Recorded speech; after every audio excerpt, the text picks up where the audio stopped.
Hello students, कैसे हैं आप सब लोग। आई होप आप लोग अच्छे होंगे, अच्छे से पढ़ाई कर रहे होंगे। आज हम लोग कर रहे हैं एक्सरसाइज 7.1 और ये नया चैप्टर भी इंटीग्रेशन इंटीग्रल्स बोलो, ठीक है।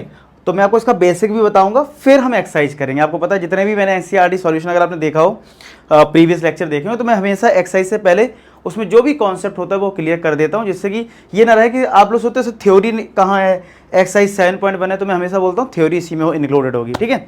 चलो पहले बात करते हैं यार ये इंटीग्रल्स है क्या एक्चुअल में, मतलब हम इसका थोड़ा बेसिक कॉन्सेप्ट समझ लेते हैं। देखो जैसे आपने एक चैप्टर करा है डिफरेंशिएशन, ठीक है, डेरिवेटिव करा ना आपने। जैसे आपने बोला डेरिवेटिव ऑफ साइन एक्स क्या होता है, कॉस एक्स होता है। तो आपसे अगर ये पता है कि derivative of sine x cos x है और कोई ये जानना चाहे कि कॉस एक्स से हम ये कैसे पता लगाएं कि हमने किस फंक्शन का डेरिवेटिव करा, यानी कि हम इस एफ एक्स के बारे में जानना चाहते हैं। आप कहोगे ये तो बहुत आसान है, साइन एक्स का डेरिवेटिव कॉस एक्स होता है, तो क्या दिक्कत है, हम तो बता ही देंगे कि साइन एक्स से आया है। अच्छा ठीक है, लेकिन अगर मैं कहूं डेरिवेटिव समथिंग और मैं यहां पे कह दूं कि उसका डेरिवेटिव जो भी है वो 10x आ रहा है, तब तो आप फंस जाओगे ना। अब मैं पूछूं कि क्या फंक्शन है, तो कहोगे यार फॉर्मूला डायरेक्ट तो याद नहीं आ रहा, क्योंकि x की पावर n का फॉर्मूला है डेरिवेटिव का, साइन का है, कॉस का है। आंसर 10x कब आता है, ठीक है। जब बहुत ज़्यादा दिमाग लगाओगे तब शायद आप सोच पाओ, सब लोग तो सोच भी नहीं पाएंगे कि ये डेरिवेटिव है log sec x का, ठीक है। अगर हम log sec x का, अभी मैं log sec x ही लिख देता हूँ, log sec x का, क्योंकि देखो अगर मैं इसका डिफरेंशिएशन करूं तो क्या आएगा, log इसको x माना तो 1/x यानी sec x 1/sec x, फिर sec x का होगा तो sec x 10x, देखो आ गया 10x। तो इसका मतलब है कि हर फंक्शन में हम ये ध्यान नहीं रख पाएंगे कि अच्छा ये कहाँ से आया होगा। हो सकता है बहुत सिंपल डिफरेंशिएशन हो, लेकिन हम रिकॉल थोड़ी ना कर पाएंगे। रिकॉल तो हम कुछ ही फॉर्मूले कर पाएंगे ना, साइन का, कॉस का, टेन का, ठीक है। तो यहां पे आप ये समझ लो कि अगर आपको cos x से ये पता करना होगा कि cos x कैसे आया, मतलब किसका डेरिवेटिव करने पे cos x आया, ठीक है, आप वो जानना चाहते हो, इसी प्रोसेस को या फिर इसी चीज को हम बोलते हैं इंटीग्रल। क्या बोलते हैं, इंटीग्रल। यानी कहने का मतलब ये है कि अगर कोई तुमसे बोले कि इंटीग्रल ऑफ cos x बताओ, तो आप क्या कहोगे कि भैया sin x है। अच्छी बात यह कि आपको sin x का डिफरेंशिएशन पता था, इसलिए आप बड़े आराम से बोल पा रहे हो। लेकिन हर बार पता नहीं होगा तो आपको कुछ मेथडोलॉजी सीखनी पड़ेगी। बात मेरी समझ में आ रही, यानी और इसी प्रोसेस को हम इंटीग्रेशन बोलते हैं। जैसे आपने याद हो कि डेरिवेटिव होता है, एक डिफरेंशिएशन बोल देते हैं, तो जो हम प्रोसेस यूज करते हैं उसको डिफरेंशिएशन बोल देते हैं। ऐसे हम इंटीग्रल कर रहे हैं, इंटीग्रल का ही अगर हम जो प्रोसेस कंप्लीट कर रहे हैं इसको इंटीग्रेशन बोल देंगे, और इंटीग्रल को ही हम एंटी डेरिवेटिव बोलते हैं। क्या बोलते हैं, एंटी डेरिवेटिव। क्या बोलते हैं, एंटी डेरिवेटिव। यहां तक चीजें क्लियर चल रही होंगी, ठीक है। कि अगर sin x का डेरिवेटिव cos x है तो हम ये जानना चाहते हैं cos x किस फंक्शन के डिफरेंशिएशन से आया है, तो वो sin x होता है, ठीक है। लेकिन हर बार पता नहीं होगा, जैसे मैंने एक एग्जाम्पल लिया, तो इसीलिए हमें इंटीग्रल सीखना है, ठीक है। अच्छा एक डाउट आ सकता है कि सर अगर मैं डिफरेंशिएशन sin x + 2 का करूं तो क्या होगा, तो भैया sin x + 2 का तो डेरिवेटिव cos x ही होगा और 2 का तो 0 होगा। तो कैसे पता लगाऊं कि ये cos x जो है वो sin x से आया या sin x + 2 से आया, ये तो डाउट है ना। तो आप कहोगे हाँ सर sin x + 2 का भी cos x होगा और sin x का भी cos x ही होगा। इधर 3 भी कर दूंगा तब भी cos x आएगा, 3 कर दो तब भी cos x आएगा, 4 कर दोगे तब भी cos x आएगा। तो इसलिए एक चीज ध्यान रखनी होती है, जब हम इंटीग्रल ऑफ cos x लिखेंगे तो हमें इतना तो पता है कि sin x आएगा, लेकिन हम एक c को ऐड कर देते हैं। क्या कर देते हैं, इसलिए जब भी आप इंटीग्रेशन करोगे तो एक c को ऐड कर दोगे। एक answer no doubt cos x भी है। अगर मैं कोई तुमसे बोले चलो cos x का इंटीग्रेशन बताओ, कोई एक सॉल्यूशन बताओ, तो आप बता सकते हो सिर्फ sin x। लेकिन आपसे बोले इंटीग्रल बताओ तो आप पूरा लिखोगे तो sin x + c लिखोगे। आई होप आपको ये चीज समझ में आ गई, क्योंकि c लेना जरूरी है, क्योंकि sin x का भी cos x होता है और sin x + 3 का भी होता है cos x, ठीक है। तो इस तरीके से इसको बोलते हैं मेथड ऑफ इंस्पेक्शन। क्या बोलते हैं, जिसमें आप ये रिलेट कर लो कि ये कहां से आया है, आप समझ पाओ इस चीज को, इस प्रोसेस को समझ पाओ कि ये कहां से आया होगा, तो इसी को बोलते हैं मेथड ऑफ इंस्पेक्शन। कैसे मेथड ऑफ इंस्पेक्शन काम करता है, जैसे ये चीज समझ में आ गई आपको, ठीक है। जैसे अगर आपसे कोई बोले कि डेरिवेटिव बताओ सेक स्क्वायर एक्स का क्या होगा, तो आप ये दिमाग लगाओगे कि tan x का डिफरेंशिएशन होता है सेक स्क्वायर एक्स, ठीक है। tan x का डिफरेंस सॉरी इंटीग्रेशन पूछ मैं आपको देखो, एक मिनट, हमें इंटीग्रेशन की बात करनी ना, तो मैं अगर बोल रहा हूं डिफरेंशिएशन ऑफ tan x जो है वो सेक स्क्वायर होता है, तो अगर आपसे कोई पूछे इंटीग्रल बताओ सेक स्क्वायर एक्स का, तो आप इजीली बता दोगे ये tan x होता है। क्या होता है, इजीली बता दोगे ये tan x होता है, सेक स्क्वायर का इंटीग्रल, क्योंकि आपको पता है कि tan x का डिफरेंशिएशन सेक स्क्वायर है, तो सेक स्क्वायर का इंटीग्रल tan x है। अब ये देखो बार बार ये इंटीग्रल तो लिखोगे नहीं, अब मैं ही तुमसे बोलूं कि लिखो डेरिवेटिव ऑफ साइन एक्स, क्या लिखो, डेरिवेटिव ऑफ साइन, आप अगर सर ये डेरिवेटिव बार बार क्यों लिखवा रहे हो, सीधा लिखवा दो D by D x sine x, yes और नो। तो वैसे ही यहां पे भी है कि इंटीग्रल ऑफ कॉस एक्स बार बार कौन लिखे, आपके पास कोई शॉर्टकट होना चाहिए, तो भैया आप ये नोट कर लो। अब आते हैं रिप्रेजेंटेशन पे, भैया इंटीग्रल को लिखेंगे कैसे, तो भैया इंटीग्रल को लिखने का तरीका क्या है कि आपने बोला इंटीग्रल ऑफ कॉस एक्स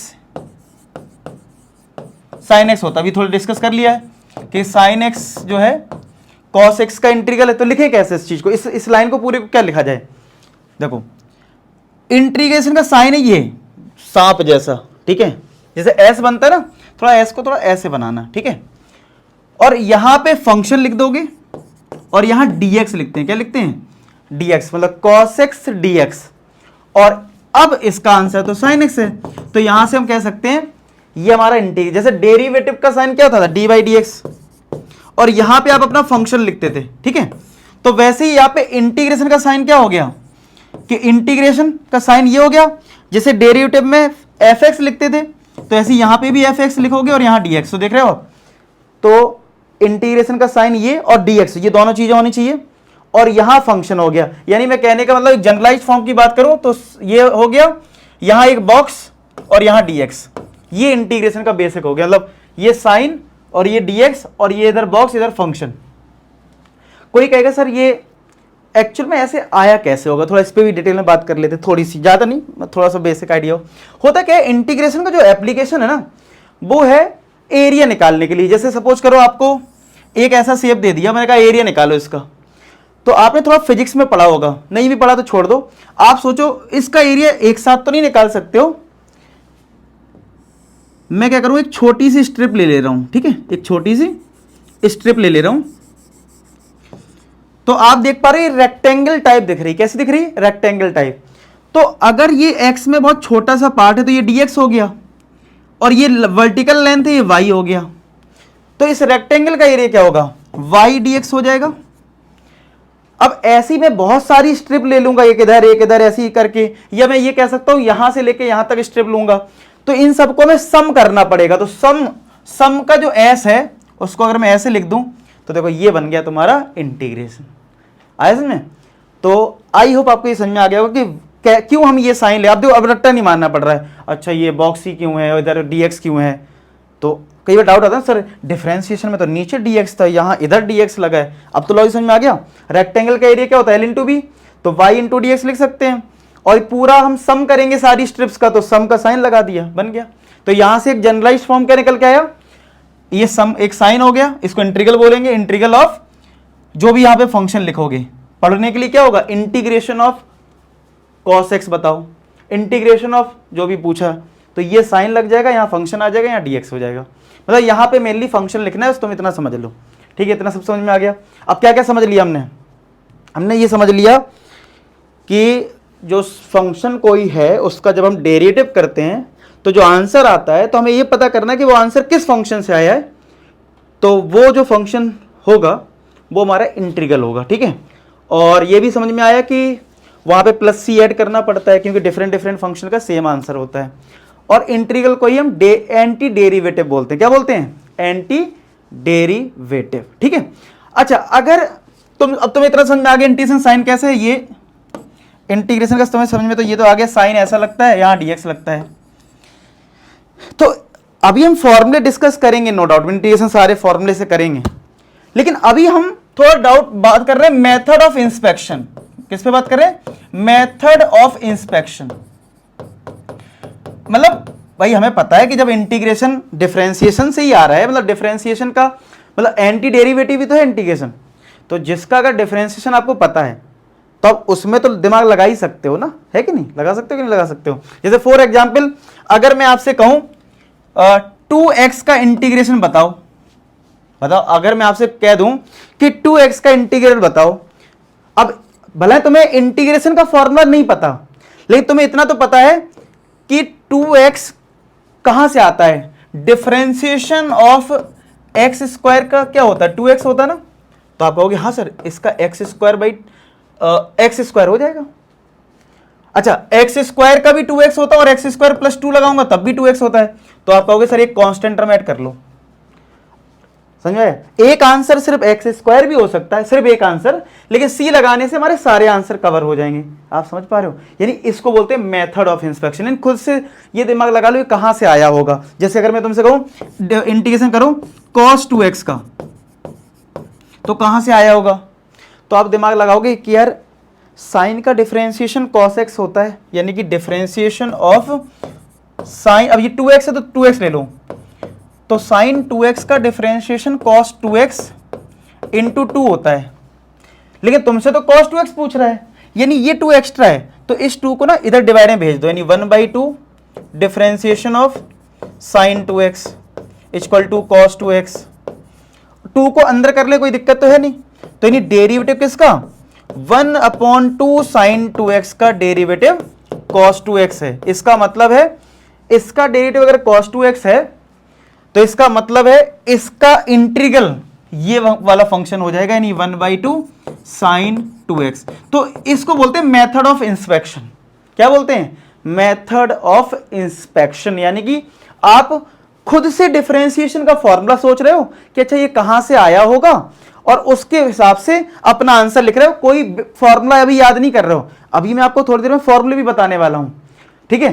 फॉर्मूले बताने से पहले शुरुआत के जो क्वेश्चन है वो मेथड ऑफ इंस्पेक्शन पे हैं, यानी कि आपको ये सोचना है कि डिफरेंशिएशन क्या कहां से आया होगा, क्योंकि अल्टीमेट तो एंटी डेरिवेटिव ही है ना, कि अगर आपको डिफरेंशिएशन पता है किसी फंक्शन का तो काम खत्म। कुछ लोग कहेंगे सर जब डिफरेंशिएशन जो करा है फंक्शन का, हमें वो फंक्शन पता हो तो यार ये चैप्टर क्यों पढ़ना है? वो इसीलिए पढ़ना है कि अगर मान लो किसी फंक्शन का डिफरेंशिएशन तुमने करा और आंसर मान लो आ रहा है किसी का सेक स्क्वायर या और कुछ भी एक्स्ट्रा आ गया, तो तुम्हें पता थोड़ी ना होगा कहां से आया ये वाला फंक्शन का डिफरेंस। तुमने डिफरेंशिएशन इतने बड़े बड़े क्वेश्चन करे, बहुत बड़ा आंसर आता है डिवाइड में, न्यूमरेटर में, बहुत कुछ, तो तुम बता दोगे वो कहां से आया है? नहीं बता सकते ना। इसलिए इंटीग्रेशन की जरूरत है, इसलिए इंटीग्रेशन की जरूरत है कि हर फंक्शन का हमें थोड़ी ना पता होगा कहां से आया है। हमें तो बेसिक चीजें पता होंगी, ये साइन एक्स, अच्छा ठीक है, कॉस एक्स होता है, टेन एक्स का सेक स्क्वायर एक्स होता है, कुछ 8-10 जो मेन फॉर्मूले होते हैं वो तो पता होते हैं, बाकी तब तो करने पड़ते हैं ना। समझ रहे हो मेरी बात? इसलिए हमें ये सीखना पड़ेगा, नहीं तो है तो अल्टीमेट एंटी डेरिवेटिव, यानी तुम्हें ये पता चल जाए ये किस फंक्शन से आया है, जो फंक्शन से आया वही हमारा आंसर है। ठीक है, आया समझ में? तो ये सारी चीज क्लियर हो गई। अब चलो शुरुआत की 4-5 क्वेश्चन है मेथड ऑफ इंस्पेक्शन पे है, तो फटाफट कर लेते हैं। तो यानी अब आपको करना है anti derivative of, first question में एंटी डेरिवेटिव और इंटीग्रल, तो आपको करना है साइन 2x का इंटीग्रल या एंटी डेरिवेटिव, एक ही बात है, लेकिन मेथड ऑफ इंस्पेक्शन करना है, यानी कि आपको डेरिवेटिव वाले कॉन्सेप्ट से समझना है। तो आप सोचो कॉस का डिफरेंशिएशन साइन आता है, माइनस में आता है, वो बात अलग है। तो आपने एक दिमाग लगाया कि साइन 2x कहां से आया। अब आपको दिमाग पता कैसे लगाना है, ये सोचना है कि साइन कहां से आया होगा। अच्छा ये कुछ लोगों को बड़ा कंफ्यूजिंग लग रहा होगा, अरे सर ये अजीब सा नहीं लग रहा बार बार किससे आया किससे आया टेंशन मत लो, शुरुआत में थोड़ा सा अजीब सा लगेगा। चाहूं तो मैं इसका फॉर्मूला आपको बता सकता हूं सीधा, और आप एक लाइन में आंसर कर दोगे, जो इतनी कहानी बताई है वो सब खत्म। मैं चाहूं तो अभी आपको एक फॉर्मूला बता दूं, ये पूरी कहानी खत्म, जितना अभी 5-10 मिनट हुआ होगा ये कहानी खत्म सीधा। ठीक है, लेकिन सुन लो थोड़ा सा, ठीक है, कॉन्सेप्ट के लिए बढ़िया रहेगा। बाकी तो फॉर्मूला भी 5-10 मिनट बता ही दूंगा। इसके बाद 5th क्वेश्चन के बाद फिर आप फटाफट क्वेश्चन करोगे, फिर आपको सब समझ में आएगा। तो डरना नहीं है, भागना नहीं है कि अरे सर क्या हो गया ये जी, बस पेशेंस रख के 5 मिनट सुनते रहो, ठीक है। साइन 2x का हमें इंटीग्रेशन करना है, तो अभी आप ऐसे दिमाग लगाओ कि किसका डिफरेंशिएशन साइन आ सकता है, तो कॉस का आता है ना, तो अच्छा डिफरेंशिएशन आपको लिखना है कॉस, ये फेयर ही वर्क है वैसे तो, डिफरेंशिएशन ऑफ कॉस 2x क्या होता है, माइनस का साइन 2x, फिर 2 भी तो आएगा, तो मिल गया, देखो साइन 2x मिल गया, लेकिन ये -2 एक्स्ट्रा आ रहा है, तो ये -2 को इधर डिवाइड में भेज दो, तो 1/-2 differentiation of cos 2x equal to sine 2, देखो आ गया साइन 2 इधर। अब ये अच्छा ही नहीं लग रहा ना कि डिफरेंशिएशन इधर नंबर बाहर है, इस कांस्टेंट को अंदर कर दो, तो डेरिवेटिव किसका हो गया 1/-2, माइनस को तो ऊपर कर दो, -1/2 cos 2x equal to sign 2x। तो इसका मतलब है इस फंक्शन का डिफरेंशिएशन साइन 2x है, तो साइन 2x का इंटीग्रल क्या होगा, कहां से आया, यहां से आया, तो इसका आंसर क्या हो गया माइनस का cos 2x अपॉन 2। अब आपको यह भी पता है कि हम अगर यहां पे प्लस सी लगा देंगे तो इधर तो आंसर इतना ही आएगा, तो आप प्लस सी लगा सकते हो, ठीक है, क्योंकि कांस्टेंट टर्म में ऐड करते हैं, मैंने बस शुरुआत में बताया था क्यों करते हैं, लेकिन इसमें लिखा फाइंड एन एंटीडेटिव, मतलब एक ही बताना है, तो इधर सी मत लगाओ, एक ही बताना है आंसर, इसलिए बुक में भी आप देखोगे तो आपको एक ही आंसर दिखेगा। क्लियर हो गया, चलो सेकंड करें। सेकंड में हमें इंटीग्रल करना है किसका, cos 3x का, किसका करना है cos 3x का। तो अब ये सोचो फिर से अगेन कि cos कहां से आया होगा, तो हमें पता है साइन से आता है, तो डेरिवेटिव ऑफ साइन 3x से आया होगा पक्का, तो साइन 3x का इंटीग्रेशन क्या होता है डिफरेंशिएशन cos 3x इंटू 3, आप कहोगे हाँ, इस 3 को नीचे भेज दो, तो 1/3 derivative of sine 3x equal to cos 3x, तो 1/3 को अंदर कर दो, तो डेरिवेटिव ऑफ यानी dy/dx ऑफ 1/3 साइन 3x किसके इक्वल cos 3x के इक्वल, यानी cos 3x कहां से आया, यहां से, तो इसका आंसर क्या हो गया ये वाला पार्ट, यानी साइन 3x अपॉन 3, प्लस का सी लगाना है तो सारे आंसर आ जाएंगे, लेकिन इसमें एक ही सॉल्यूशन पूछा है, तो आपका साइन 3x अपॉन 3 आ गया। अब इन दोनों क्वेश्चन से कुछ पहचानने की कोशिश करते हैं कि अगर कोई भी x का कोफिशिएंट आ रहा है वो डिवाइड में आ रहा है, देखो cos का देखो साइन आ गया, मतलब साइन 3x अपॉन 3, ठीक है। तो इससे अब सीखने की कोशिश ये करो कि अगर कोई कांस्टेंट, मतलब साइन x का डिफरेंशिएशन पता है, cos x का डिफरेंशिएशन अगर पता है, तो अगर आपको फॉर्मूला पता है तो सेम फॉर्मूला लगाना है आपको, बस आपको कांस्टेंट टर्म से डिवाइड करना है। ये आपको मेथड ऑफ इंस्पेक्शन में एक चीज सीखने को मिल रही है, तो जिसका ये यूज करेंगे हम फ्यूचर में, ठीक है, जब हम फॉर्मूले सीख लेंगे, तो ये बस याद करने के लिए बता दिया कि हाँ ऐसा हो रहा है, ठीक है। अच्छा अब देखो थर्ड देखते हैं, थर्ड में e की पावर 2x का हमें करना है, तो e की पावर x का डिफरेंशिएशन e की पावर x होता है, तो e की पावर इसी से आ रहा होगा, तो डिफरेंशिएशन ऑफ e की पावर 2x क्या होगा, e की पावर 2x, फिर 2x का होगा तो मल्टीप्लाई में 2 आएगा, 2 डिवाइड कर लो, तो 1/2 डेरिवेटिव ऑफ e की power 2x equal to e की पावर 2x, 1/2 को अंदर कर दो, तो डेरिवेटिव ऑफ 1/2 e की power 2x equal to e की पावर 2x, तो यहाँ पे आंसर क्या आ गया e की पावर 2x, देखो यहाँ पे भी 2 डिवाइड में आया, यहाँ पे भी c में नहीं लिख रहा हूँ क्योंकि एक ही सॉल्यूशन पूछा। आप समझ पा रहे इस बात को कि जो भी x का कोफिशिएंट है वो डिवाइड में आ रहा है, ठीक है। फोर्थ देखते हैं, फोर्थ में तुम्हारे पास है ax प्लस बी का होल स्क्वायर, क्या है ax प्लस बी का होल स्क्वायर है,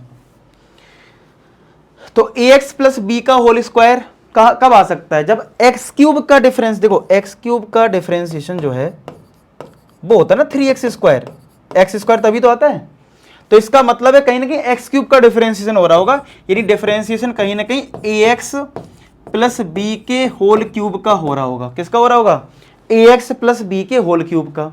चलो अब डिफरेंशिएशन कर दो, इसका कितना आएगा, एक्स क्यूब का होगा 3x स्क्वायर यानी 3ax प्लस बी का होल स्क्वायर, फिर डिफरेंशिएशन किसका होगा इस अंदर वाले पार्ट का यानी कि ax प्लस बी का, तो 3 इंटू ax प्लस बी का होल स्क्वायर ए एक्स में एक्स का डेरिवेटिव 1 हो जाएगा, ए और ए बचेगा और बी का तो 0 यानी ए आ गया। तो derivative of A x plus B का होल क्यूब। अब देखो तो मैं तो सिर्फ ए एक्स प्लस बी के होल स्क्वायर को पता करना है, तो ये 3 और ये एक्स्ट्रा है, इसको डिवाइड में भेजो इधर। तो 1/3a derivative of A x plus B का whole cube equal to a x plus B का होल स्क्वायर। तो इस 3a को अंदर कर दो, तो d/ds किसका, ए एक्स प्लस बी के होल क्यूब अपॉन 3a का, किसके इक्वल, ए एक्स प्लस बी का होल स्क्वायर। ठीक है, तो यानी इसका इंटीग्रल ये वाला पार्ट हो जाएगा, इसका आंसर आ जाएगा ए एक्स प्लस बी का होल क्यूब अपॉन 3a। तो ये आंसर आ गया है इसमें। तो कैसे कर रहे हैं क्वेश्चंस, ठीक है। तो यहां पे भी देखा जाए तो x का जो कोफिशिएंट a था वो देखो डिवाइड में आया है, ठीक है। अब फिफ्थ क्वेश्चन देखो, नोट कर लो इतना, ठीक है, फिर फिफ्थ करते हैं। अब देखो फिफ्थ हम, अब देखो इतना तो हमें समझ में आ गया। फिफ्थ की अगर मैं बात करूं आपसे, आपको इंटीग्रल करना है sin 2x माइनस 4e की पावर 3x, इसका हमें करना है इंटीग्रल, ठीक है। तो अलग अलग अगर इंटीग्रल कर देते हैं, मतलब जैसे डिफरेंशिएशन अलग अलग हो जाता ना, जैसे दो फंक्शन प्लस में माइनस में, तो अलग अलग डिफरेंशिएशन होता था, अलग अलग इंटीग्रेशन भी होता है।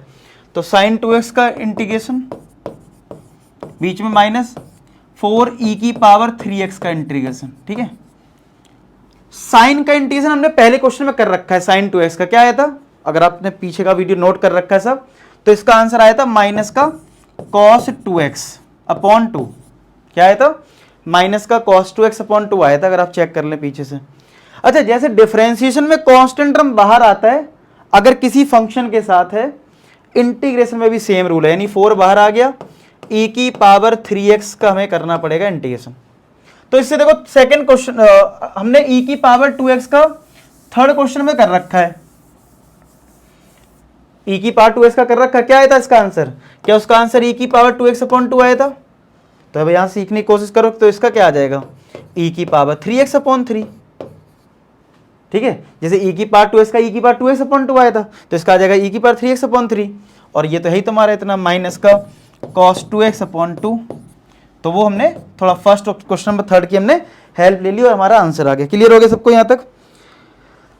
अब आते हैं, अब ये बार बार देखो, ये तो चलो ठीक है, सिंपल क्वेश्चंस थे 5 तक, हमने समझ लिया कहां से आया होगा। हर बार आसान नहीं होगा ना, हर बार हमारी राह इतनी आसान थोड़ी ना होगी कि हम तुरंत बता दें कहां से आया, ठीक है। हमें 8-10 फॉर्मूले पता है सब, और डिफरेंशिएशन में कितने क्वेश्चन करें, बहुत करें। तो सीधी सी बात है, हम हर बार नहीं बता सकते, तो हमें फॉर्मूले पता होना चाहिए इंटीग्रेशन के ही। तो अब जो 6 क्वेश्चन है, तो लिखा है फाइंड द फॉलोइंग इंटीग्रल्स, यानी कि हमें डायरेक्ट फॉर्मूले पता हो। अब हम बार बार वो सब लॉजिक नहीं लगाएंगे, ठीक है। चलो, तो अब हम फॉर्मूले, चलो सब लोग हेडिंग लिख लो, फॉर्मूलाज, ठीक है। तो हम लोग फॉर्मूला लिख लेते हैं। तो देखो सबसे पहला फॉर्मूला आपको इंटीग्रेशन का लिखना है, x की पावर n का। जैसे डिफरेंशिएशन में भी एक x की पावर n का फॉर्मूला होता था, क्या होता था, n x की पावर n माइनस 1। तो इंटीग्रेशन में x की पावर n का फॉर्मूला है x की power n plus 1 upon n plus 1 plus का c, ठीक है, प्लस का c। फर्स्ट फॉर्मूला हमारा ये हो गया। सेकेंड फॉर्मूला बात करें, 1 का इंटीग्रेशन कोई पूछ ले तो x होगा, क्योंकि आपको याद हो। अच्छा, c लिख रहा हूं तो आपको पता ना c क्यों लिख रहा हूं, क्योंकि डिफरेंशिएशन में कांस्टेंट टर्म 0 हो जाता है तो पता नहीं होता है क्या है। तो मैंने शुरुआत में जो कॉन्सेप्ट बताया था कि आप इंटीग्रेशन जब भी करोगे तो एक c लगाओगे, ठीक है। फर्स्ट क्वेश्चन जो फर्स्ट से लेके 5 क्वेश्चन जो मैंने करे उनमें क्यों लगाया, क्योंकि उसमें एक ही इंटीग्रल पूछा था, तो c हमने उसमें नहीं लिया, ठीक है, क्योंकि एक ही आंसर देना था। x का डिफरेंशिएशन 1 होता है, इसलिए 1 का इंटीग्रेशन क्या है, x है, ठीक है। यहां पे भी अगर कोई कांस्टेंट टर्म और फंक्शन है, जैसे डिफरेंशिएशन में होता था तो कांस्टेंट टर्म बाहर आता था, तो यहां भी वही रूल वैलिड होगा, यहां पे भी वही रूल वैलिड होगा, ठीक है। तो ये 3 तो हो गए, बाकी और आएंगे तो देख लेंगे। और जैसे क्या, फर्स्ट सेकंड थर्ड, e की पावर x का डिफरेंशिएशन e की पावर x होता है, तो इंटीग्रेशन भी e की पावर x ही होता है। 1/x का इंटीग्रेशन, देखो log x का डिफरेंशिएशन 1/x होता है, तो 1/x का इंटीग्रेशन क्या होता है, log x। मॉड में लिख दो, क्योंकि x को कभी नेगेटिव नहीं हो सकता है, इसलिए मॉड यूज करते हैं। तो 1/x का हो गया, ठीक है। अब ट्रिग्नोमेट्री के फॉर्मूले लिख लेते हैं, ठीक है। 6 फॉर्मूला हो गए। अब ट्रिग्नोमेट्री लिख लेते। देखो sin x का इंटीग्रेशन होता है माइनस कॉस एक्स। आप कहोगे सर माइनस कॉस एक्स क्यों आया? तो कॉस का डिफरेंशिएशन माइनस साइन एक्स होता है, तो वो माइनस इधर एडजस्ट कर दिया गया है। तो कॉस, अब याद रखो सीधा सीधा कि साइन का माइनस कॉस एक्स होता है, कॉस एक्स का साइन एक्स हो जाएगा, क्योंकि साइन एक्स का डिफरेंशिएशन कॉस एक्स होता है। सेक एक्स टेन एक्स का, सेक एक्स टेन एक्स का होता है। देखो सेक एक्स का डिफरेंशिएशन होता है सेक एक्स टेन एक्स, तो sec X tan X condition होगा सेक एक्स प्लस सी। फिर ऐसी cosec X cot X, cosec x का डिफरेंशिएशन होता है minus cosec X cot X, तो उस माइनस को एडजस्ट करना पड़ेगा, तो इसका आ जाएगा माइनस का कॉसेक एक्स प्लस सी। 10 11।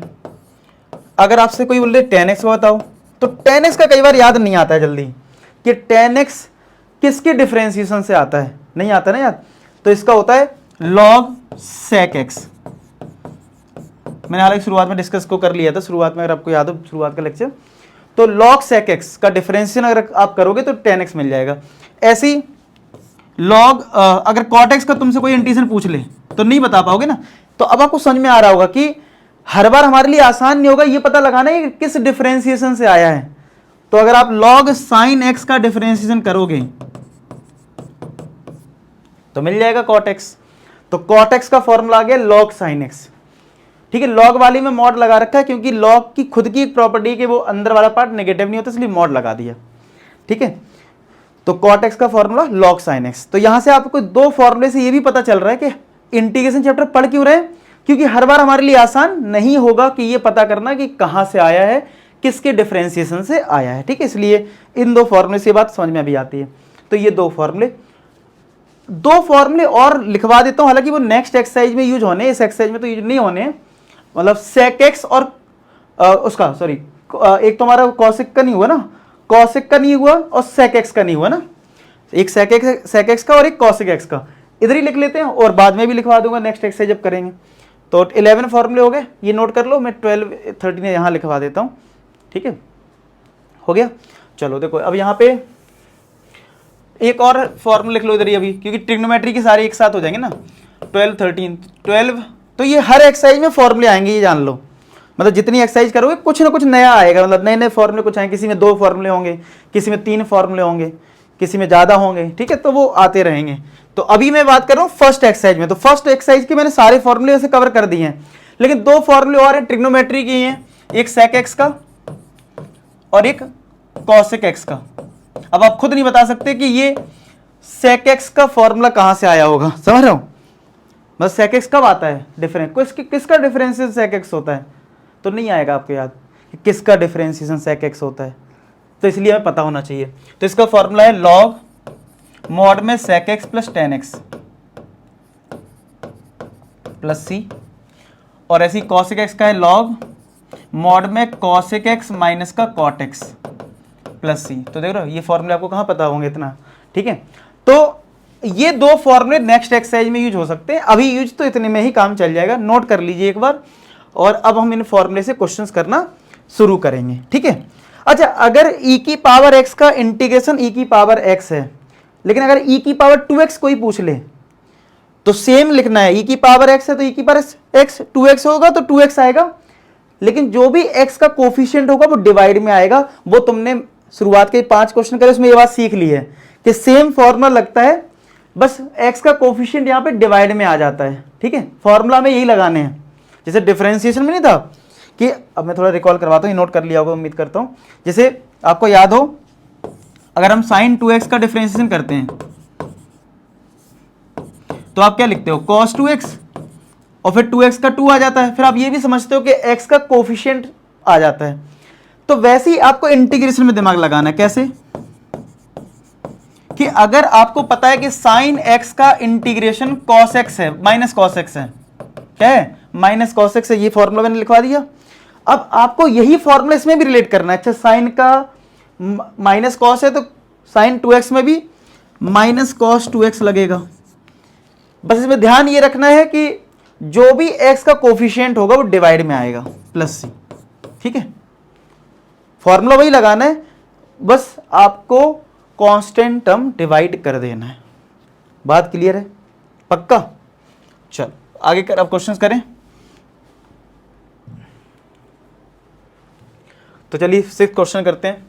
6 में हमें इंटीग्रेशन करना है 4e⁻3x + 1 का। तो कर देते हैं, सेपरेट कर दीजिए, अलग अलग इंटीग्रेशन कर देते हैं फटाफट। तो 4e⁻3x, अच्छा dx लिखना ये जरूरी है, ठीक है, dx भी दो सेपरेट हो जाएगा, प्लस फिर इंटीग्रेशन 1 और dx का, मतलब मैंने इंटीग्रेशन इसका कर दिया और 1 का भी कर दिया, dx दोनों में अलग अलग लगाना जरूरी है। 4 कांस्टेंट में बाहर आ गया, e⁻3x dx और 1 का इंटीग्रेशन x, 4 इंटू e⁻3x का क्या हो जाएगा, e⁻x का e⁻x, लेकिन x का जो कोफिशिएंट है वो डिवाइड में आ जाएगा, प्लस x और एक c लगाना जरूरी है, आपको बताया था मैंने। अब कुछ लोग चिल्लाएंगे सर 2 इंटीग्रेशन थे, एक ये और एक ये, तो जब आप इसको इंटीग्रेट कर रहे हो तो एक कांस्टेंट टर्म इसका आना चाहिए, और जब आपने इसका इंटीग्रेशन करा तो एक कांस्टेंट टर्म इसका आना चाहिए।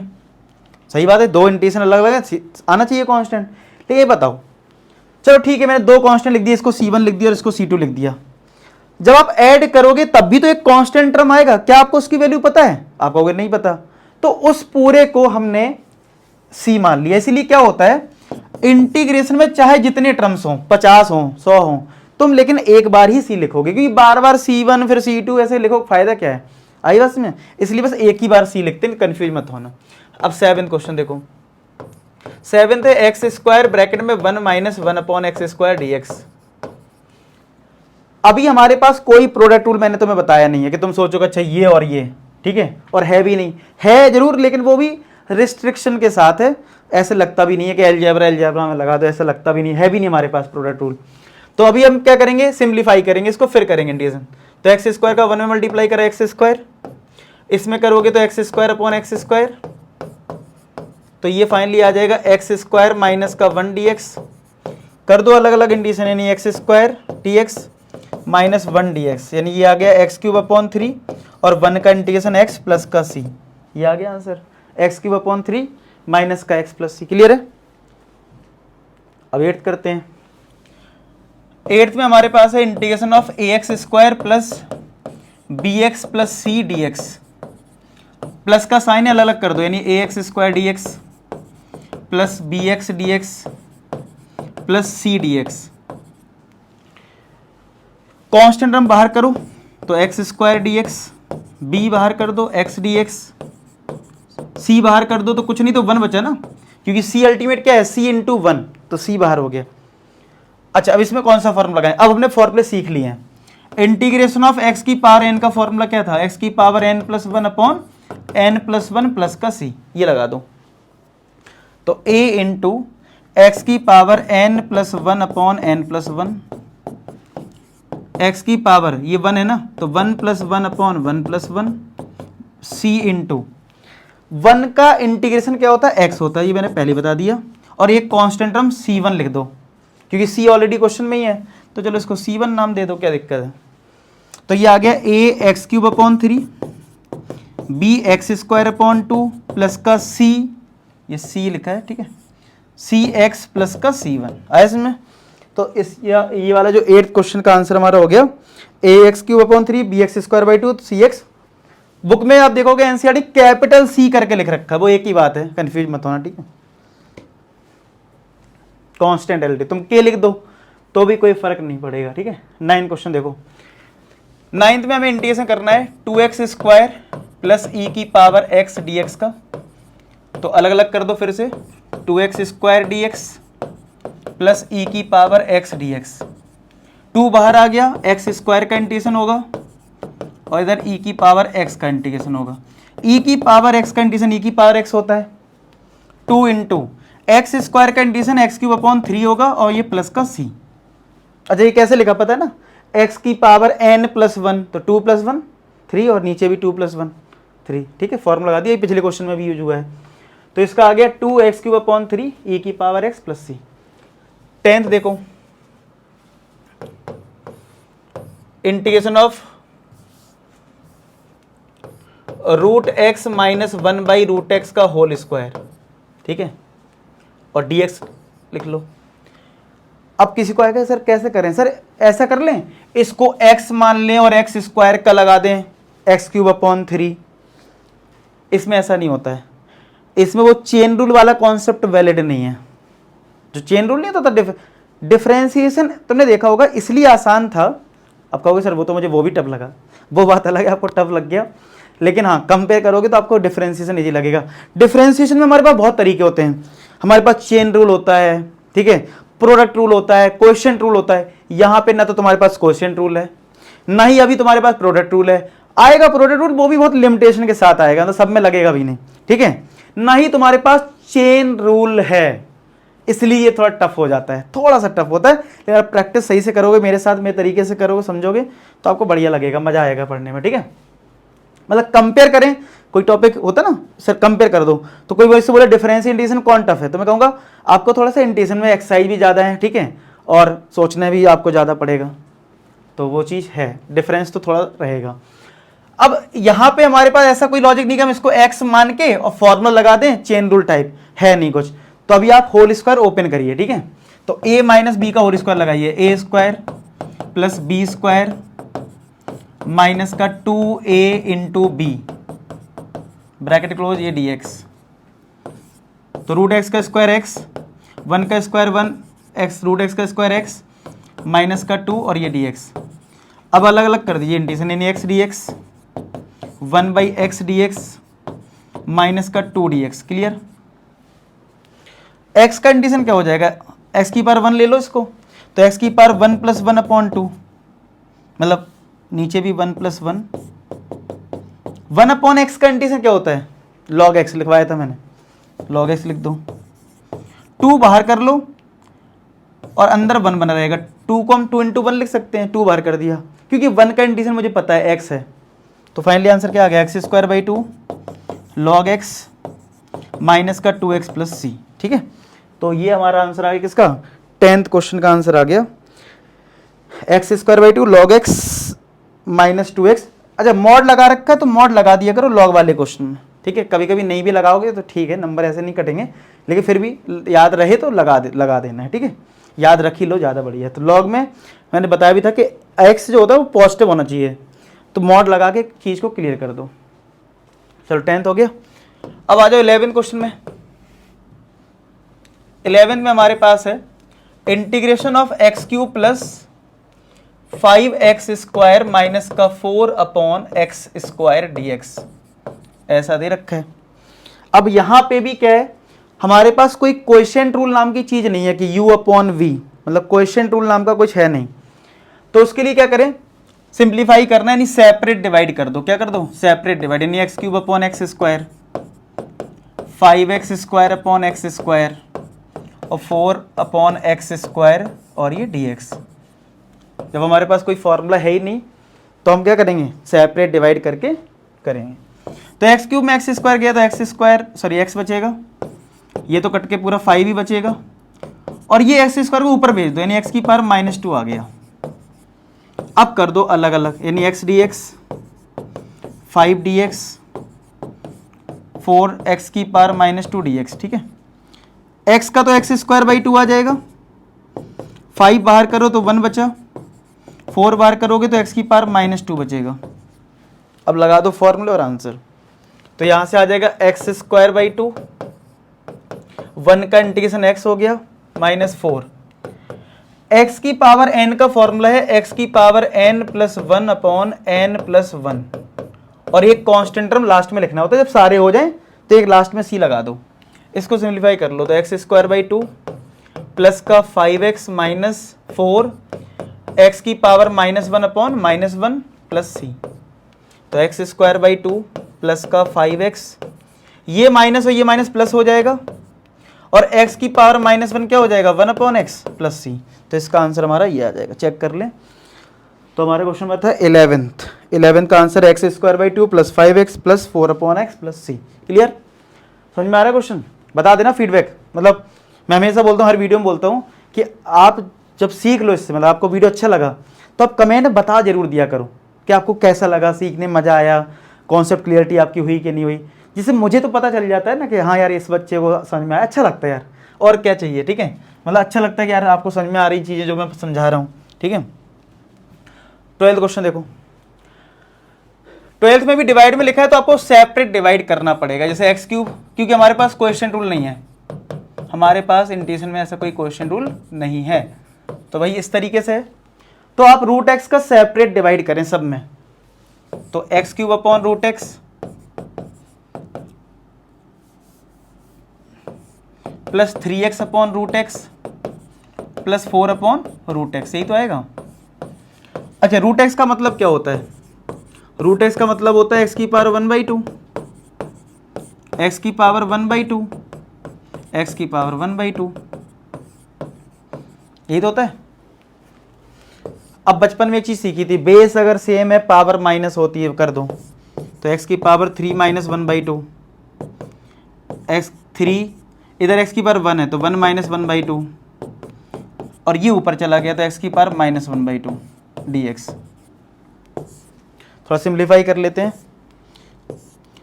2 एलसीएम लोगे, 3 2 जा 6, 6 माइनस 1 5, यानी एक्स की पावर 5/2, एक्स की पावर 1/2, 4 एक्स की पावर माइनस 1/2 dx, ऐसा आ गया। अब ये प्लस में है तो क्या करते हैं, अलग अलग इंटीग्रेशन कर देंगे, यानी इंटीग्रेशन ऑफ एक्स की पावर 5/2, 3 टाइम्स एक्स की power 1/2 dx plus 4 times of x की पावर माइनस 1/2 dx, ऐसे ही आएगा। इसका क्या आएगा, आप देखो इधर x की पावर n का फॉर्मूला लगा दो, तो x की power n plus 1 upon n plus 1 plus, तो 3 तो बाहर आ जाएगा। अब थोड़ा तो दिमाग हमारा इतना लग चुका है, इसमें लगेगा फॉर्मूला x की पावर n का, यानी x की power n plus 1 upon n plus 1। ऐसे ही इसमें 4 बाहर आ जाएगा, x की power n plus 1 upon n plus 1, और एक कांस्टेंट टर्म c हम ऐड कर देंगे। ठीक है, तो कितना हो गया, x की पावर 7/2, नीचे भी 7/2, 3 इंटू एक्स की पावर 3/2, ये भी 3/2, 1/2 1 को ऐड कर लो एलसीएम लेके, 4 इंटू एक्स की पावर 1/2 आ जाएगा, 1 में हाफ गया, और ये भी 1/2 आ गया प्लस का c। अब ये जो 2 है ऊपर पहुंच जाएगा, तो यानी 2/7 हो गया, एक्स की पावर 7/2, ये 2 ऊपर पहुंचेगा, 3 से 3 काट दो, और ये 2 ऊपर पहुंच गया तो 2x की पावर 3/2, ये 2 ऊपर पहुंचेगा तो 4 और 2 8 हो जाएगा, 8x की पावर 1/2 प्लस c। तो ये आंसर आएगा। चेक कर लेते हैं अपने एनसीईआरटी में, क्वेश्चन नंबर कौन सा था, 12। तो 2/7 एक्स की पावर 7/2, 2x की पावर 3/2, 8 रूट एक्स लिखा है, तो x की पावर 1/2 को ही हम रूट एक्स बोलते हैं, तो यही आंसर है। समझ में आ रहा है सबको, बढ़िया, नोट करें। क्वेश्चन नंबर 13 में हमारे पास है x cube minus x square plus x minus 1 upon x minus 1 dx, ये ऐसा दे रखा है। देखो वैसे तो आपको पता है कि कोई क्वेश्चन रूल है नहीं, तो डिवाइड करना पड़ेगा। अगर डिवाइड बहुत कॉम्प्लेक्स होता तो डिवाइड करते हैं हम, लेकिन ध्यान से देखो ऊपर बहुत आसानी से फैक्टर हो रहे हैं तो कर लो, अगर हो रहे हैं फैक्टर तो कर लो, अगर नहीं होते तो फिर डिवाइड करते हैं हम लोग। इस दोनों में एक्स स्क्वायर कॉमन मिलेगा तो क्या आएगा, एक्स माइनस 1। इन दोनों में पेयरिंग कर ली, मतलब हमने कुछ कॉमन नहीं है तो 1 तो रहेगा कॉमन ना, तो क्या हमें x माइनस 1 कॉमन मिल गया, तो ब्रैकेट में आ गया एक्स स्क्वायर प्लस 1, और हमें एक बहुत बड़ा फायदा हो गया, दिखिए रहा होगा आपको, जैसे ही हमने ऐसा करा तो ये कैंसिल हो गया, जैसे ही हमने ऐसा किया कैंसिल हो गया। अब आपको किसका इंटीग्रेशन करना है, integration of x square plus 1 dx का, यानी एक्स स्क्वायर का इंटीग्रेशन और 1 का इंटीग्रेशन। तो एक्स स्क्वायर का इंटीग्रेशन होता है एक्स क्यूब अपॉन 3, और 1 का इंटीग्रेशन होता है एक्स प्लस का सी, एक्स क्यूब अपॉन 3 और 1 का इंटीग्रेशन एक्स प्लस का सी, ये हमारा आंसर हो गया। आया समझ में, क्लियर है। तो x cube upon 3 plus x plus का सी, ठीक है। तो ये ध्यान रखना, मतलब अगर नहीं होता ना करे तो फैक्टर, तो हम डिवाइड करते, मतलब जो मैं बचपन में 7th 8th में सिखाया जाता है डिवाइड करना दो पॉलीनॉमियल्स को। 14th 1 minus x root x है। अगेन दो फंक्शन प्रोडक्ट में, और अभी हमारे पास कोई प्रोडक्ट रूल नाम की चीज नहीं है, बाद में मिलेगी भी रिस्ट्रिक्शन के साथ, इसमें तो लगेगा भी नहीं। तो आपको रूट एक्स का मल्टीप्लाई करना है,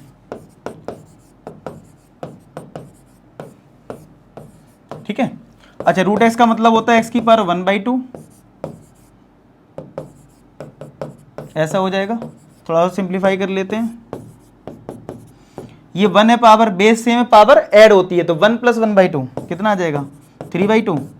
अब आप अलग अलग कर लो इंटीग्रेशन, यानी कि इंटीग्रेशन ऑफ एक्स की power 1/2 dx minus integration of x की पावर 3/2 dx। अब लगा दो एक्स की पावर n का फॉर्मूला, तो एक्स की power n+1 upon n+1, x की पावर 3/2 + 1 अपॉन 3/2 + 1 प्लस का c, तो ये आ गया एक्स की पावर 3/2 अपॉन 3/2, एक्स की पावर 5/2 अपॉन 5/2 प्लस का c। 2 पहुंच जाएगा न्यूमरेटर में, तो 2x की पावर 3/2 अपॉन 3, ये 2 पर पहुंच जाएगा तो 2/5 एक्स की पावर 5/2 प्लस का c, ये आंसर आ जाएगा, ये आपका आंसर आ जाएगा। क्लियर है? तो हमारा ये कौन सा था 14th, तो 14th का आ गया 2x की पावर 3/2 2/5 एक्स की पावर 5/2 प्लस c, ठीक है। नेक्स्ट देखो 15th, 15 में भी रूट एक्स है, तो अंदर मल्टीप्लाई करना पड़ेगा। रूट एक्स का मतलब क्या है, एक्स की पावर 1/2 ना, तो मैंने पहले से लिख लिया, चलो ठीक है। अब कर दो अंदर मल्टीप्लाई इसको, तो ये अंदर जब मल्टीप्लाई होगा तो 3, अब देखो इसमें और इसमें बेस सेम है ना, पावर ऐड हो जाएगी, देखो तो 2 + 1/2 कितना आएगा 2 2 जा 4, क्या 5/2 आ जाएगी पावर। जब इसमें मल्टीप्लाई होगा तो 2 है कांस्टेंट टर्म, यहाँ x की पावर 1 है, तो 1 + 1/2, तो क्या x की पावर 3/2 आ जाएगा, और 3 के साथ तो सीधा सीधा मल्टीप्लाई हो जाएगा। अब थोड़े बड़े हो गए ना, तो हमने थोड़ा बड़े वाला काम भी कर लिया, डायरेक्ट कर लिया, ठीक है। अब और कर लेते हैं, प्लस का साइन है, अलग अलग इंटीग्रेशन, और जो कांस्टेंट टर्म है और बड़े हो गए हैं, तो कांस्टेंट हम बाहर कर लेंगे पहली, नहीं तो 2 स्टेप में करोगे। 3 बार करा, इंटीग्रेशन करना पड़ेगा x की पावर 5/2 का, 2 बार करा, इंटीग्रेशन करना पड़ेगा x की पावर 3/2 का, और देखो हमेशा ये dx लगाना है, ठीक है। 3 बार आ गया, इंटीग्रेशन करना पड़ेगा x की पावर 1/2 का, तो 3x की पावर 5/2 + 1 अपॉन 5/2 + 1, 2x की पावर 3/2 + 1 अपॉन 3/2 + 1, 3 इंटू एक्स की पावर 1/2 + 1 अपॉन 1/2 + 1, और एक कांस्टेंट टर्म ऐड कर दो, तो कितना आ जाएगा आंसर 3 इंटू 5/2 + 1 कितना हो जाएगा 7/2, तो एक्स की पावर 7/2 अपॉन 7/2, 2 इंटू एक्स की पावर 3/2 + 1 करोगे तो 5/2 आएगा, अपॉन 5/2 आ जाएगा, प्लस 3 इंटू 1/2 + 1 एक्स की पावर 3/2 आ जाएगा, अपॉन 3/2 प्लस का c, तो 2 ऊपर पहुंच जाएगा, तो 6/7 हो जाएगा। ये 2 ऊपर गया तो 4/5 हो गया, 3 3 कट जाएगा और 2 ऊपर पहुंच जाएगा, तो 2x की पावर 3/2 प्लस का c। चेक कर लो, मैं भी चेक कर लेता हूँ, आप लोग भी देख लो। हमारा आंसर 6/7 एक्स की पावर 7/2 4/5 एक्स की पावर 5/2 2x की पावर 3/2 करेक्ट, ठीक है। समझ में आ गया? चलो 16 करें। अब आपको देखो एक अप्रोच तो बनी गई होगी इतने में, ठीक है। तो देखो 16 में हमारे पास है इंटीग्रेशन करना है 2x - 3 cos x plus e की पावर x का, तो अलग अलग कर देंगे इंटीग्रेशन। क्या कर देंगे? अलग अलग हम इंटीग्रेशन कर देंगे। यहाँ पे 2x का अलग इंटीग्रेशन, 3 cos x का अलग इंटीग्रेशन, और e की पावर x का अलग इंटीग्रेशन, ठीक है। सबके अलग अलग कर दो इंटीग्रेशन। अब कांस्टेंट टर्म जो है वो बाहर कर देंगे, जो कांस्टेंट टर्म है वो बाहर करेंगे, इसको बाहर, 2 को बाहर, 3 को बाहर, इधर 2 बाहर कर दिया, इधर 3 बाहर कर दिया, और ये e की पावर x है, तो 2 इंटू एक्स का क्या होगा, x की पावर n का क्या होता है फॉर्मूला, x की पावर n+1 अपॉन n+1, तो क्या वो x की पावर 1 + 1 से x² 2 आएगा। cos x का इंटीग्रेशन क्या होता है sin x, और ई की पावर एक्स का क्या होता है, ई की पावर एक्स और एक कांस्टेंट टर्म। तो आंसर आ गया एक्स स्क्वायर माइनस का 3 साइन एक्स प्लस ई की पावर एक्स प्लस सी। तो इसका आंसर हमारा ये आ गया, चेक कर लें। तो इसका आंसर क्या आ गया, 16 का x square minus 3 sine x plus e की पावर एक्स। ठीक है, नेक्स्ट देखते हैं 17 में हमारे पास अलग अलग कर दो। अब थोड़े और बड़े हो गए तो 2 बार कर लो, एक्स स्क्वायर का करना पड़ेगा, फिर 3 बार कर दो, साइन एक्स का करना पड़ेगा। मैं अलग अलग इंडिशन कर दे रहा हूँ। फिर 5 बाहर आ जाएगा रूट एक्स, तो रूट एक्स को हम क्या लिखेंगे, एक्स की पावर 1/2 कर लो इंडिशन, एक्स की पावर 3/3, क्योंकि एक्स की पावर n का फॉर्मूला क्या है, एक्स की पावर n+1/n+1। साइन एक्स का क्या होता है, माइनस कॉस एक्स, और इसका हो जाएगा एक्स की पावर 3/2/3/2, क्योंकि n+1 करोगे n की 1/2 + 1 3/2 होता है। तो ये आ जाएगा 2/3 एक्स क्यूब प्लस का 3 कॉस एक्स, और ये 10, ये 2 पर पहुंच गया, 10/3 एक्स की पावर 3/2 प्लस सी। चेक कर लो ये वाला भी। तो ये आ गया हमारा। ठीक है, 18 क्वेश्चन नोट कर लो, साइड हो जा रहा हूं। 18th में आपके पास sec x मल्टीप्लाई में sec x प्लस 10x है। अब देखो, ऐसा मत सोचना कि एक फंक्शन ये और एक फंक्शन ये, प्रोडक्ट रूल लगा दो, नहीं है ही नहीं अभी हमारे पास प्रोडक्ट रूल। तो आप मल्टीप्लाई करो, पहले सिंप्लीफाई कर लो, यानी sec स्क्वायर x और sec x 10x। अब अलग अलग इंडिशन कर दूं,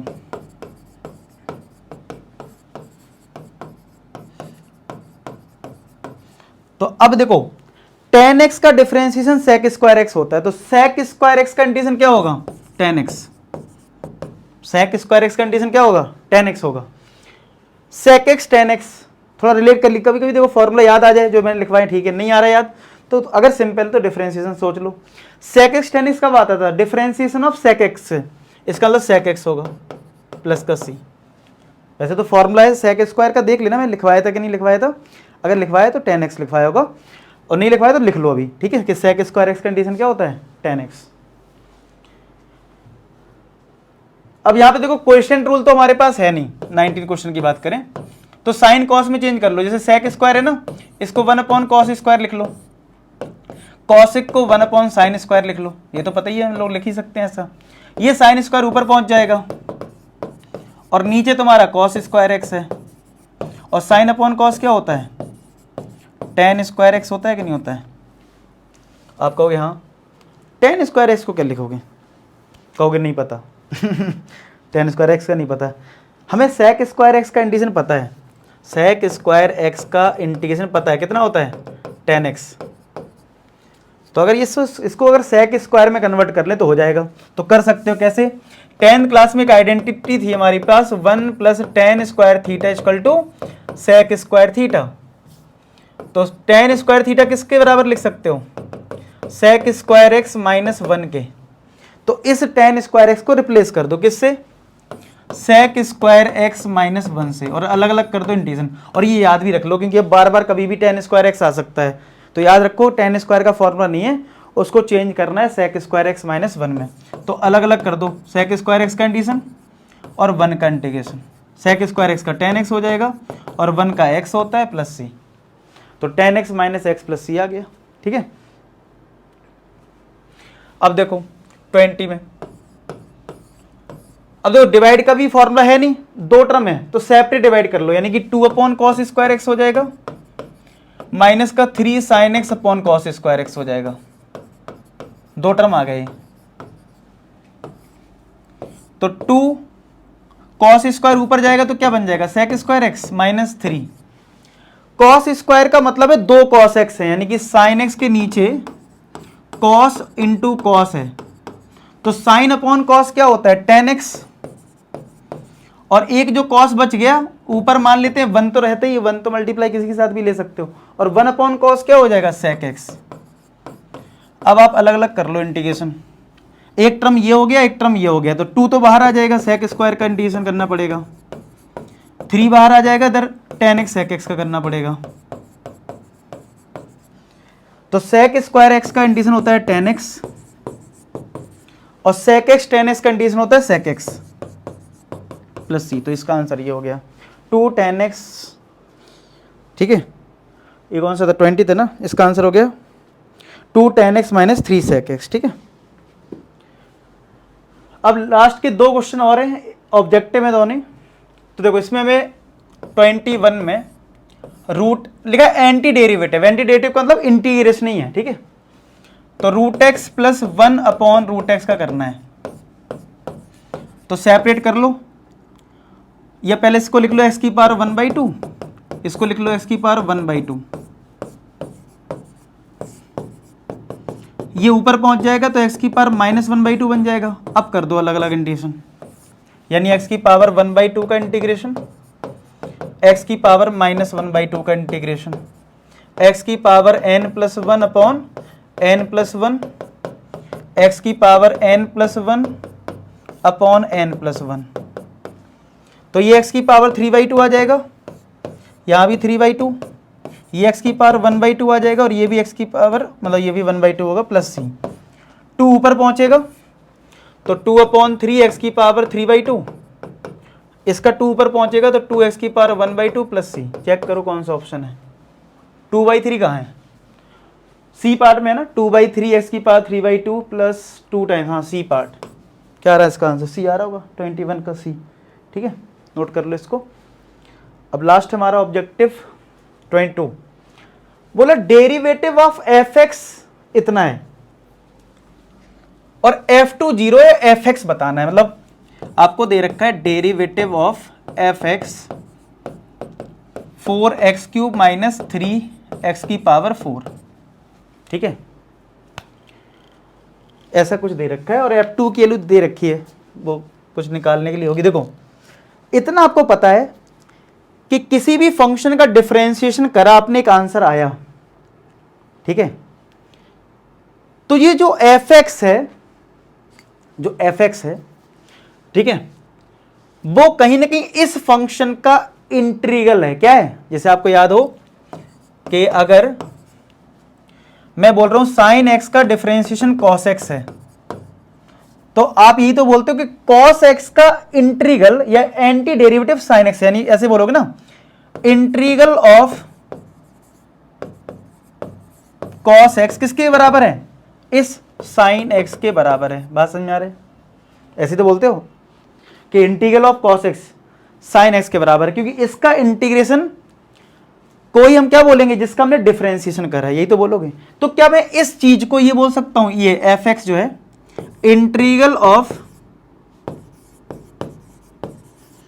किसका 4x माइनस 3 अपॉन एक्स की पावर 4 किसके बराबर है, इस एफ एक्स के बराबर है। आई बात समझ में, जो शुरुआत हमने बिल्कुल की थी, क्योंकि हमें एफ एक्स निकालना है ना, तो पता तो ये क्या है।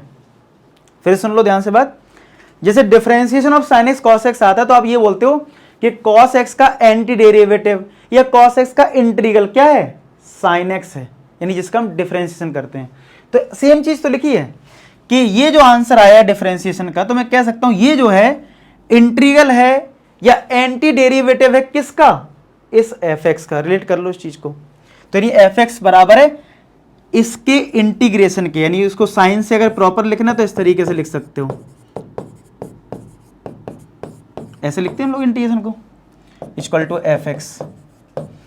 अब कर लो अलग अलग इंटीग्रेशन, कैसे करेंगे, ये तो चलो 4x³ है, इसकी पावर को ऊपर करना पड़ेगा। अब लगा देंगे फॉर्मूले, ठीक है, चलो एफ एक्स को एलएचएस में लिख देंगे, इसको आरएचएस में, ठीक है। तो f x is equal to, अब इसका इंटीग्रेशन करना है, अलग अलग कर दो, 4 कांस्टेंट टर्म में बाहर करो, x³ का इंटीग्रेशन, -3 कांस्टेंट टर्म में बाहर करो, x की पावर -4 का इंटीग्रेशन। तो 4, अब x की पावर n का फॉर्मूला लगाओ, x की पावर n+1 यानी 4/4 आएगा, इसमें लगाओ तो x की पावर n+1, तो -4 + 1 -3 अपॉन -3 plus c f x. 4 cut गया, x की पावर 4, -3 से 3 कट जाएगा, मतलब 3 से 3 कटा, माइनस प्लस हो गया, x की पावर -3 प्लस सी, यानी हमारा फाइनली एफ एक्स आ गया x की पावर 4 + 1/x³ प्लस का c। अब हमारा सी में आंसर आ रहा है, हमारा जो आंसर आ रहा है वो सी में आ रहा है। हमारा जो एफ एक्स आया वो आया एक्स की पावर 4 प्लस 1/x³ प्लस सी में आ रहा है आंसर।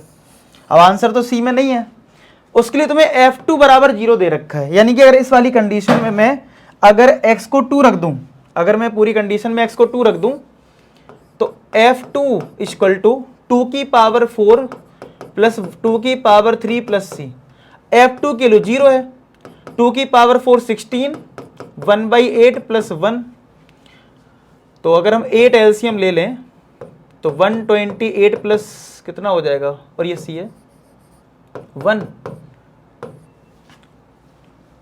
तो ये 129 आएगा, इधर जाएगा तो माइनस का 129/8 आ जाएगी सी की वैल्यू, इसमें रख दो तो वो आंसर होगा x की पावर 4 प्लस 1/x³ माइनस का 129/8। तो कौन सा ऑप्शन है, क्या आंसर ए पार्ट है, ध्यान से देखो,